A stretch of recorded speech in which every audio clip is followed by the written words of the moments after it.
Hello, hello, hello. Thank you so much for joining me for another segment of the series. I was calling it What Do You Do When? But I kind of changed it, and I'll tell you more about that in just a second. I just want to get started. So, this series is based on the notion, the idea, the theory about marriage and love and what it brings out in both partners. Excuse me. So, the bottom line for me and the bottom line for this series is that love brings out the best version of us and it also brings out the worst version of us. Now, I know, you're aware of when the best version comes out in your partner, and you're aware of when the worst part comes out in them, right? So, generally, most people are not aware of when the worst part comes out in them. The bigger idea is based on really good news that the worst of us comes out in situations with our partner, with our children, with other family members, at work, at the cleaners, excuse me, whenever we are triggered. And many of us have learned how to manage the reactions in a way that it leads to a positive outcome. Many of us have not.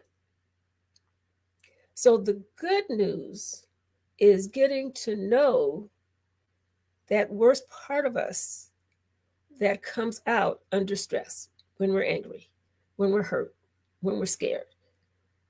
Getting to know that part, there's gold beneath the surface, because I believe that beneath the surface, the worst part that comes out, the times when we're frustrated, maybe we are critical, maybe we are um, a finger pointing, maybe we stop listening, maybe we interrupt our partners, those times.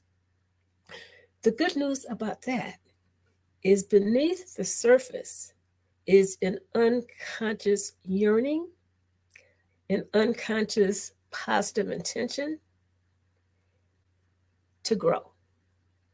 Because that part that comes out in inappropriate ways, in ways that lead to disconnecting from our partners, that part, those parts are either undeveloped or underdeveloped. And so the yearning beneath the surface is for that part or those parts to grow and develop in a way that more and more of the best versions of us show up. So not only does that help in love and marriage, it helps in all relationships, because the way that we are limited when that worst self comes out is that we have just one option to respond. And it's reactive. It's when we get triggered, we either fight, flee, freeze, play dead, hide, and it leads to uh, a continuation of a simmering of negative feelings within. And so, even though the conflict is over, or the argument is over, if it's not resolved, those feelings are still there. And then they come up again out of the blue the next time something happens. So, this series is about options, because we want to grow that part of us that tends to come out in inappropriate ways. And so, if we don't, then we will continue to have tunnel vision of only one way to cope, which can be very hurtful and will not help us to have lasting love. And none of us want to live with that. When we come together in a relationship, we're looking for love. We're looking for everlasting love.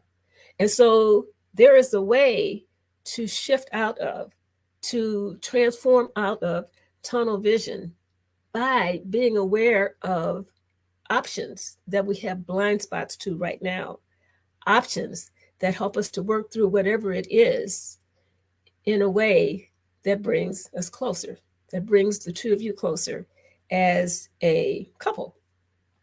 And I'm just not talking from theory. I'm talking from what I know about being in this field, working for couples for 4 decades and being married for 4 decades, because we did that work together as well. So I know how it works, and I really want it to work for you. So this series is going to be, and it's a lot of series. It's going to be case studies of couples who were triggered in different ways that brought up a lot of painful feelings for them. And I want to talk a little bit about how they're connected to a bigger picture and what is possible to do to turn things around. Okay, so let's get started for segment number 2. The first one, the first trigger that I covered last time was what happens when, to many of us, when we're pouring our heart out to our partner, or we're trying to get their attention so that we can share something with them that's important to us and they're not listening. So this time, I'm covering what happens when a person feels criticized. And I'm focusing on the story of a couple that I'm calling Ivan and Isabella. Excuse me. So Ivan and Isabella, they've been married for 19 years. They have 3 active teenagers. They have full-time jobs. They're good jobs, but they're very, very stressful jobs. And so now this is a couple that really loves each other. I mean, they've been in it together for such a very long time. And they have a lot of good things that are going well for them and for their family. I mean, they're really proud of their teenagers. They're proud of what they've built together. But they have this one sensitive area that if it's not resolved, those 19 years may not turn into everlasting love.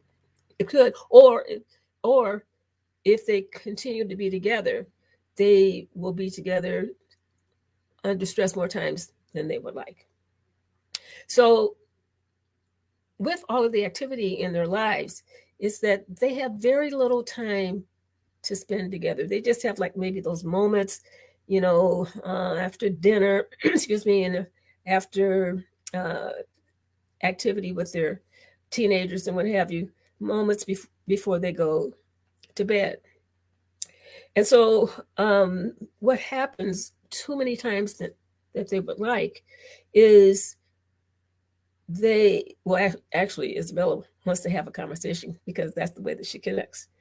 Ivan connects with just being with Isabella, and it doesn't matter if they don't say a word, but Isabella needs to talk. And because she likes to engage. I mean, that's her love language.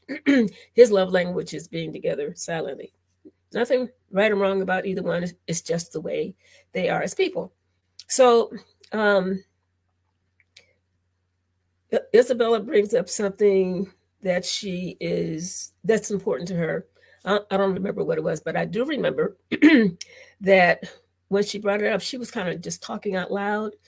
And so Ivan thought that she wanted help with what she was talking about. She just wanted to talk about it, but he didn't know that. And so he made a recommendation. Because he said, this is a problem. He is wired to solve a problem. So Isabella's saying something that she's concerned about. I'm her husband. I'm her protector. So I have a recommendation to solve this problem. And we can solve this problem and go to bed and I can get some sleep, right? And so Isabella saw Ivan's reaction as impatience. And so they started arguing about that. And they really didn't get to, excuse me, what Isabella was looking for in the beginning. So by the time they had the back and forth with the argument, wow, they went to bed without speaking.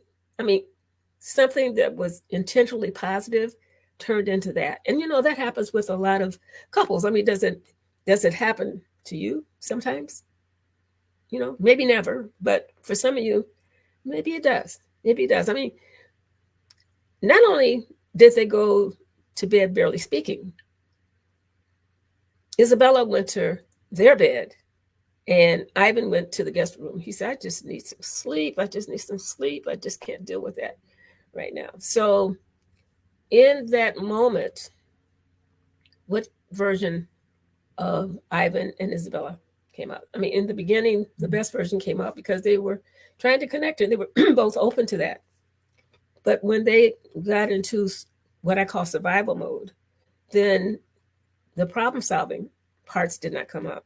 The connecting invitation parts did not come out. They only had one strategy. They only had one way to deal with it: fight, flee, freeze, play dead, or hide. Excuse me. I've been hit. Isabella, she fought a little bit. I mean, because she really wanted him to engage back and forth. And so here's the other part that happened: the story, because people tell themselves stories about the intention of the other person. And it's usually the story is that the person had a negative intention behind their words and behavior. I mean, when a person is in survival mode, their brain goes to interpreting the other person in the most catastrophic way, in the most catastrophic way. So Isabella's thinking that Ivan doesn't care about her, and Ivan is saying she's unreasonable. I mean, I'm just trying to help. I'm just trying to help. So that happened to them, not just that one time, but it happened several times over the 19 years. Now, the problem with not addressing this and getting on the other side of this, I mean, they had tunnel vision. So the problem with not being aware of knowing that there's blind spots on each side of the tunnel vision for them to respond to each other differently and have that connection. I mean, there's 3 reasons why it's important for them to explore this. I mean, there's many, but 3 that come to mind to me right now. Trust begins to erode. That's one. Emotional distancing becomes intensified. That's the second. And then over time, a loss of mutual respect. This couple, they love each other. They love each other. But that's what happens when people don't know what is trying to happen beneath the surface. They just know what is happening right there. And so a continuation of this, what do you think it does to the foundation of their marriage? What do you think? I'll tell you what I think. If this continues, each time it happens, it will be like having termites in the foundation, emotional termites in the emotional foundation of their marriage, eating away each time they have a communication breakdown. So, they got to the point where they said, enough of this. We don't want to keep doing this, but we don't know how to do anything differently. So they reached out to get some help. So, because they were thinking they did not want this back and forth to continue into their future. I mean, because they had so much to look forward to. They decided that they wanted to do something different that would increase their understanding, and they wanted to have a way to solve the problem. So they started with what I talked about last time. Change begins within. It was Gandhi who says, "Be the change you want to see." I like the revised vision of the prayer of serenity. God grant me the serenity to accept the people I cannot change, the courage to change the person that I can, and the wisdom to know that that person is me. So in those situations, when the best is not coming out in a person, then they can focus on what can I do to change? What can I do to change? Now, I know we're all tempted to focus. If the other person would just change, we'll be okay. Well, it would be magic if it works that way, but it doesn't. So based on that idea, that was their first step to shift out of tunnel vision, because going within to look at what they could do differently, then they could look forward to a different outcome, that they could have a discussion about anything. And even if they're triggered, they'd be able to talk about that and leave that discussion feeling more connected. So they wanted to get to the root of their reactions to each other. And so, because they wanted to they wanted to do their part to prevent more conflicts, they wanted to create more space, first for understanding within and then understanding each other.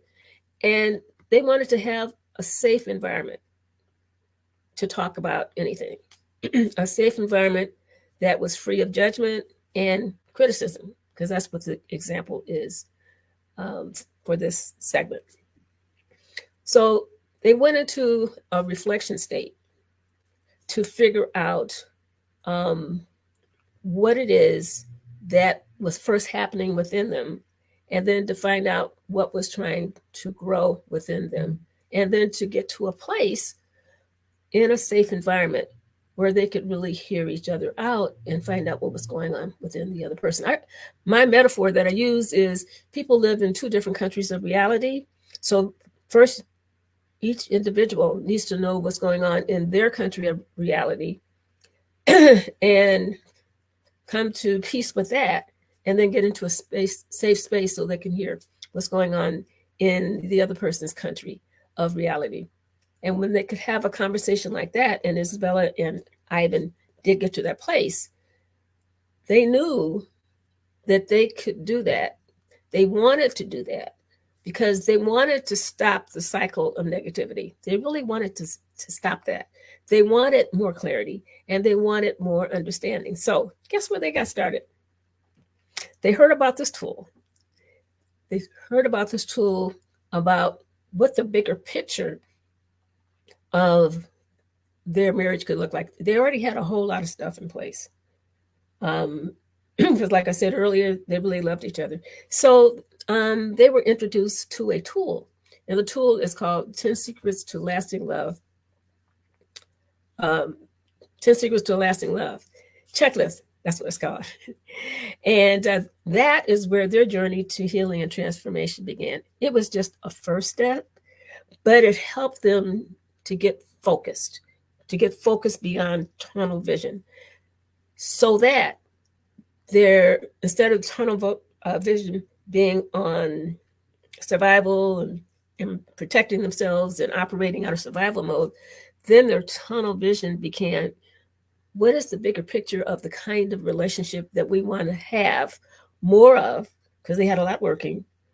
They wanted to turn the part that was not working around.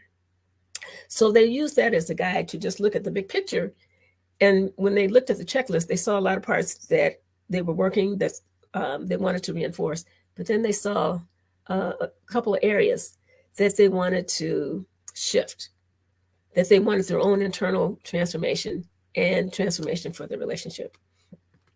So they took the checklist, and when they went through it, they realized that it wasn't just a list. It was their first step to understanding the bigger pictures. So that list became a guide for them to take that first step to bridge the gap from where they were stuck, to where they wanted to be, to bring out a better version of themselves when they were in situations like that, like feeling criticized. Because when Isabella discovered that Ivan was coming from a pure place and that he was trying to help and that his love language is solving problems, Ivan began to understand more about Isabella, that when she's sharing because that's her love language for connecting. Then they were able to do something different. They were able to do something different. They were be able to begin to do something different. So when they first went over the checklist, the beautiful thing that happened for them is that just in sharing the list or the experiences based on each area of the checklist, sharing that with each other, it created a calm, warm conversation. And they began to talk about the area or that topic of criticism. And they found out, like I was saying earlier, that there were gold nuggets beneath the surface. And so, just with that conversation, and this is just the first step that they took, just with that conversation that they had with that checklist, they did feel understood. They did have more of an appreciation of what was trying to grow within them and what was trying to grow within the other person. How about that? How about that? So my question to you is, what about you? First, my first question is, what happens to you when you feel criticized? You may find when you have a conversation, when you're in a safe space, you may find that your partner was not coming from a place of criticism, that maybe they were coming from a place of trying to help. And maybe your partner can find out from you that when you were sharing, that you were sharing just to share and just to connect. So whatever it is for you, what do you think about taking that first step and looking at the big picture for you, whether it's criticism, whether it's not listening, whether it's going to be any of the other topics that I'm going to be sharing in the future? So I'm inviting you to download the checklist and go through the process together. And what I'm thinking is, when you have a bigger picture to focus on, then you'll be focusing on getting results, taking actions down the road less traveled. Who wrote that book? M. Scott Peck? Do I have that right? But many of you know that book I'm talking about. You'll be going down the road, begin to go down the road less traveled, that leads to more connection and less disconnection, rather than the road most traveled that leads to disconnect when you get to those sticky places. So I'm inviting you to take a look, and I'd like to know from you, from whatever platform that you were looking at this presentation from. I'm inviting you to share with me what it was like for you to have that idea in front of you, to have that experience together. I would love to hear your comments. I would love to have your feedback. So thank you so much for joining me today. Remember, you can turn criticism and any other frustration into understanding and connection just by having a deeper understanding and by changing your approach. You just need to have a tool. Last time I said you just need a map. Whatever it is, something that gets you out of tunnel vision, that keeps you stuck, into opening up your horizons for more options to make things work for you. I am looking forward to feedback from you in terms of how the checklist worked for you.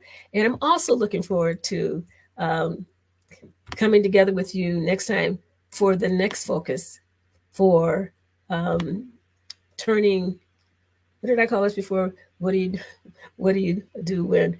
But the idea is having a tool, having a process to have a different response to what usually leads to a reactive,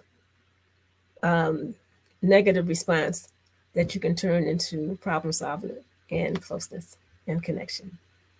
Thanks again. See you next.